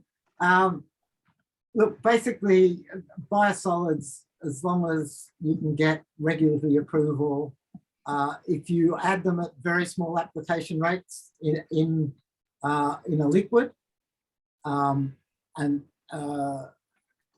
work extremely well. I mean, I've done some work, we haven't published it, but biosolids, biochars, and as a liquid application with extra nutrients, you're going to get really good response. And we've done work where we've only added 50 and 100 kilos a hectare, and at that sort of application rate, then you don't make any difference to the background of heavy metals, which is one of the concerns of the regulatory authorities. And this is something internally and to some extent externally within ANZBIG, we're having discussions, and the code of practice is a rate-based system related to heavy metals and polyaromatic hydrocarbons. Yeah, and there's a lot more work that has to be done to get the regulators comfortable with adding small amounts of biosolids biochar. Thank you, Stephen. And speaking of biosolids biochar, and this one's for you, does biosolids biochar have a role in the emerging carbon markets? I certainly hope so, because I think making biochar from biosolids has great potential for addressing a lot of problems, in particular the circular bioeconomy, you know, getting nutrients back onto farmland. We already put biosolids onto farmland in New South Wales, but it's getting increasingly challenged, I guess, because of the contamination of biosolids now with organics. We can manage the heavy metals, but now we're seeing microplastics and various other organic contaminants that pyrolyzing deals with very nicely. So I think it's really important that biochar from biosolids is included. However, those that are developing methods for giving credits for biochar are approaching it fairly cautiously and limiting the feedstocks to those which they can identify as being, I guess, the safest. So products such as forestry residues or green waste that we know is clean, doesn't have any other purpose, is more readily accepted than biosolids at the moment. So I can't actually tell you off the top of my head if any of the Puro, CSI, Vera, or that last one that I can't even remember the name of, the Climate Action Reserve, are including biosolids, but I know they've been a bit hesitant to include it just because of the potential for issues with contamination of the biosolids. So we need to make sure it is. Thank you, Annette. And I'm just wondering if you could speak to the question. I can see you typing in there. I'll save your typing just to answer this question. Is there any validating body to assess the carbon neutrality of an organisation? Yeah, so in Australia, there's the Climate Active program that's run by the Commonwealth Government that assesses carbon neutrality of, as I said, organisations, products, precincts or events. There's also an ISO standard for carbon neutrality that's being developed, but developing ISO standards takes a long time, particularly under COVID. So although we've been working on it for nearly 2 years, I think it's going to be another several years before that's available. So you'll probably have to rely on the Climate Active program for now. It's only just introducing methodology for carbon removals, and I think it probably only applies to tree planting at the moment. I haven't actually seen it. I didn't even know it was out until I saw a story in The Land the other day about Coles selling climate neutral or carbon neutral beef, which seemed to be based on planting trees. So yeah, we need for there to be an ERF method. So there was another question that I've tried to answer already about how can we get it into the ERF. The process for getting anything into the ERF is that each year the Clean Energy Regulator that administers the ERF calls for nominations for priorities for new method development or method revision. And then based on those responses, they decide what the priorities are going to be. So recently the priorities have been carbon capture and storage, because not surprisingly, the fossil fuel industry has called loudly for that option to be made available to them. And soil carbon has come up for attention. So there's one also for integrated farm method that brings several different strategies together, and that's going to be very useful. And we expect livestock methane management to be next on their list or on the top of the list fairly soon. So we need to get in when they call for nominations to propose biochar with plenty of evidence for why it matters. Then it takes about a year for the Clean Energy Regulator to support a process to develop a method. And then once there's a method, then you can start creating credits under the ERF. So that's how that works. That's quite a journey. That's why we need to get it in there on the priority list. Yeah. But of course, in the meantime, there are the voluntary markets available, as yes. Peter just has taken. Yes. That's great. Thank you, Annette. And there's another, in terms of how long things take, there's a question here. How long do you think it will be until biochar is added for an ACUU method? Yeah, well, that's basically the same as the question on how long till it's an ERF method. So Okay. once it's an ERF method, then we can create ACCUs from it. In the meantime, you can create credits using somebody else's platform somewhere else. And there is a potential issue. Somebody asked, can you sell them offshore? Well, fine at the moment. However, in the future, if Australia were to start counting biochar within our own inventory, then you'd have a problem trying to create credits and sell them offshore, because although that might be possible, and the Clean Energy Regulator has indicated that they will consider the option of international trade, it's not currently possible because they want to keep carbon sequestration and emissions reduction for Australia to claim towards our target. They don't really want it sold offshore. On the other hand, they have also agreed to the Paris Agreement, and one of the key decisions that in Glasgow was the decision on international emissions trading. And so it will happen. Australia will need to take part as a good global citizen. We will need to make sure there isn't double counting. So that's the most important thing that was agreed, that measures need to be in place to avoid double counting. So if credits are created in Australia and sold offshore, they can't be counted in another country's registry unless we have a process to cancel them in Australia's registry. So that's it. Many people are currently now figuring out how to create that mechanism. It's not in place yet. Thank you, Annette. I'm not sure who this question was, so anyone have a stab at this one. Have there been any attempts to engage the rural fire services with the concept of using undergrowth to create biochar? I've talked with a number of people. I talked with the EPA. I talked with Parks and Wildlife. Can't say I've made a great impact. There's what's his name? Jeff Proctor. Yeah, Proctor is a forester, and he's done some really interesting work down in Victoria. And I've been trying to get him to write it up, but it hasn't happened because he's involved in a lignite fuel plant where he puts in about 5% biomass into the briquettes. It's definitely in the USA, there's been a really big push. Yeah, the US Forestry Service has had many webinars on using biochar from forest things. And in many places now, it appears that they're actually got significant amounts of wood that's being, some of which has been converted into biochar. But I'm not sure how you get that discussion going in Australia. And it's something, I guess, it's a matter of having some spare time to do it. But Dom could put it on his list. He's got an ever That list is growing. Yeah, no, thank you. Took the words right out of my mouth just there. Now, I'll just explain. I'll just explain before we go on, Sam, that we lost Stuart and Katina up there because there was a big storm.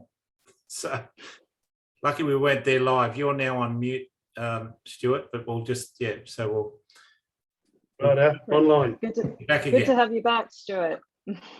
Thank you. Right, so we'll kind of jump in straight to you before another storm hits your property there.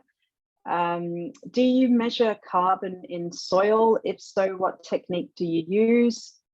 Sample, estimation, or fancy new stuff? Do you produce ACCUs? Do you sell them or inset them into your produce? Quite a question there. Yeah, quite broad. We measure, we're not in a carbon program. So measuring is sort of not to the depth where people are measuring it now, 500 centimetres or something. Any carbon measurements we make on our own application here is only purely through soil analysis through, say, EL, and but nothing in the carbon credit side as far as base carbon or anything of the like at this point. And the analysis is done with LECO, total organic carbon, as per the requirements of testing. Thank you for adding that 2 cents in there, Graham. That's great. So Stuart, what are the components of the dry stock lick? What percentage is biochar? Yeah, I'll just leave it at that for a moment. The percentage of biochar is always, or has been, I'll tell you exactly. Yeah, our 2% is what we do in our dry licks. Yeah, but the things that are in those dry licks are, you know, obviously energy, which is our maize, a key component, which is our defatted soy meals. That's about 30% of the 30% at this point. 2% biochar, 11% limestone, DCP 15, coarse salts 19, sulphur prils 1.5, and we use a ruminant premix, which is made by a standard company, and that's 1.5%. And we use soy oil back in again at 2%, and our own DCP at 5%. So that's the basic, but that varies on what soil types are. Sometimes we can add, we may add things like Permagard for roundworm control. But yeah, if people really ask for specifics, or if we look at a soil test and we see it's remarkably bashed around, say, phosphate wise or potassium or something like that, we do attempt to rectify it. Okay, and what feedstock do you use to produce your biochar? Would it be food, crop, or other organic matter? In the case of general biochar, it's wood waste or chip, and a little bit of tea tree oil, and basically we do add in some of our straw waste and things like that at times, as in cereal waste. So, but going forward, I mean, we've only just done quite a large, or you might say, experiment with over 80 different types of biochar ingredients into biochar through the University of Queensland, CQU in Rockhampton, and that's come up with some remarkable stuff using all different types of components.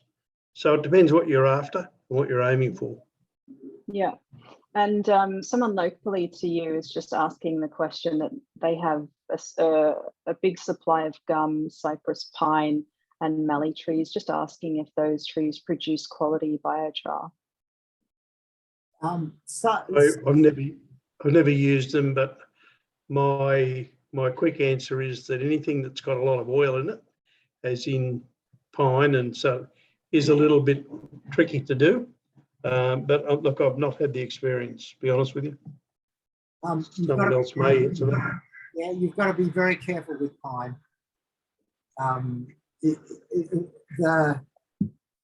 It can inhibit germination, and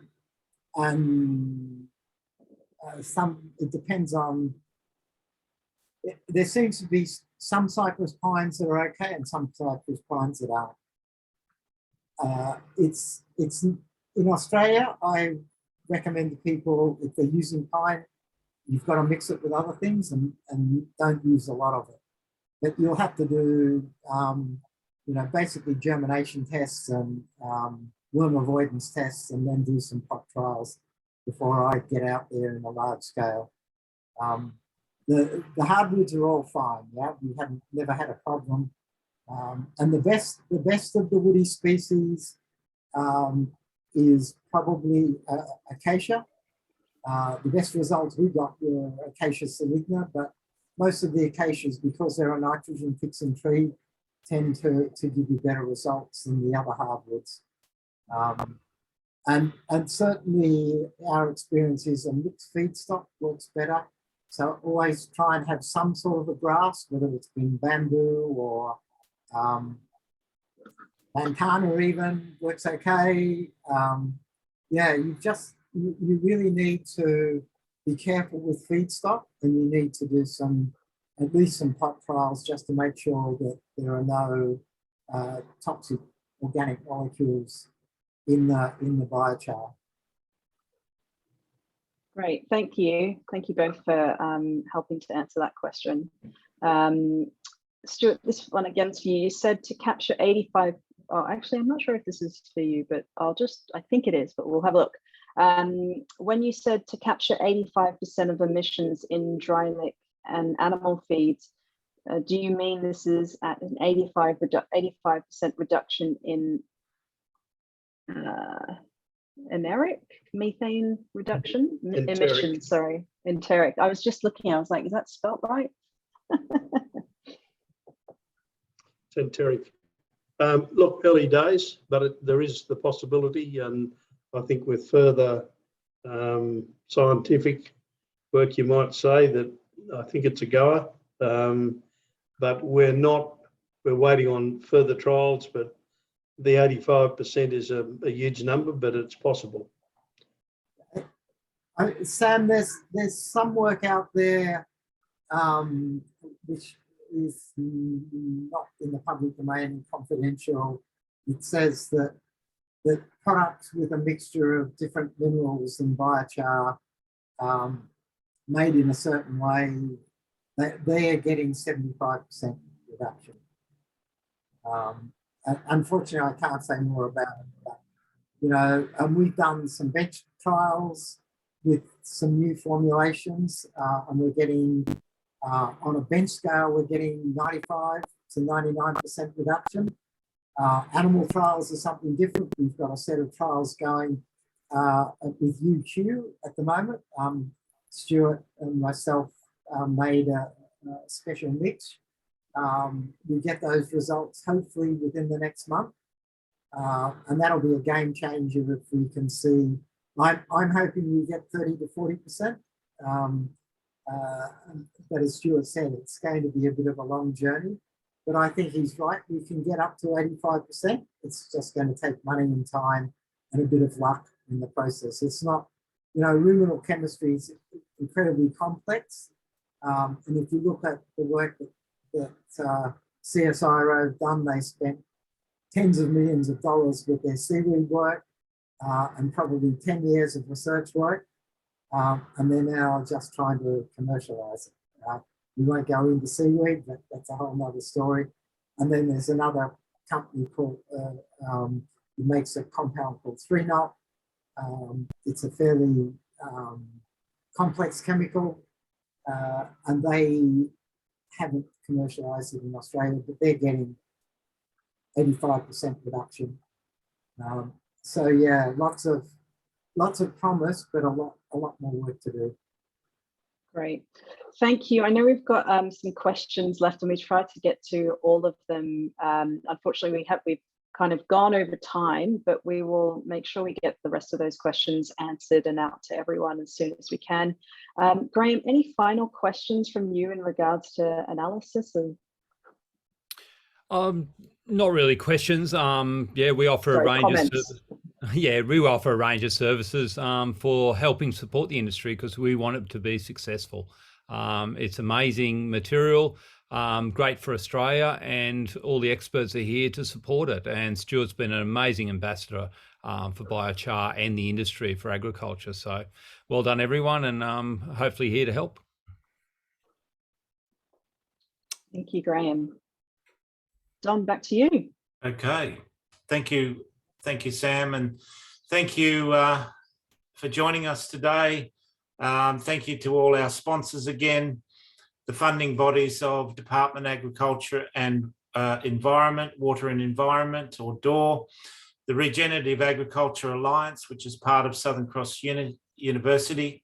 A special thanks to Shane McIntosh from Southern Cross Plant Science, who did a lot of work of the on-ground works, collection of samples and sharing of the results to the rest of the group. He's got COVID and couldn't be with us today.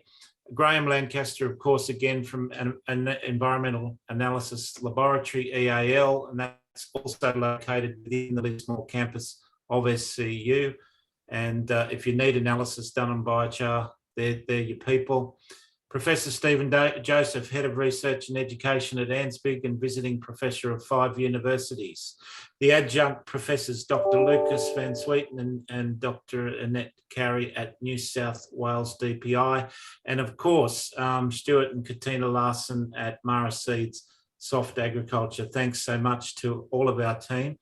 This webinar will be uploaded onto our YouTube and Vimeo channels. So if you found it useful, please share it amongst your networks on social media to help us get the word out about biochar's role in regenerative agriculture, reducing methane in animals, improving their health and weight gain.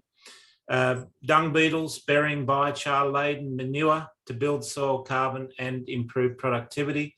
Liquid biochar and other formulations to improve pasture. Go and buy some of Soft Agriculture's biochar activated animal feeds, compost and mineral fertiliser. Let's switch from fossil fuel based fertilisers and chemicals, which are known for most part to be depleting soils, and instead let's regenerate and rebuild and build this precious national resource that we all share. Coming up next month, and Sam, if you could share the compost link, webinar link, ANZBIG will be presenting coming up next month, ANZBIG will be presenting and exhibiting actually next week at the Carbon Farming Conference in Albury. So please come and have a chat to us at stall 32 and we'll see if we can help you either with your existing interest and involvement with bioenergy, biochar and wood vinegar, or help you get into this emerging and exciting industry. Next month's webinar will focus on biochar and aerobic composting, also featuring Stuart again and his compost expertise and product.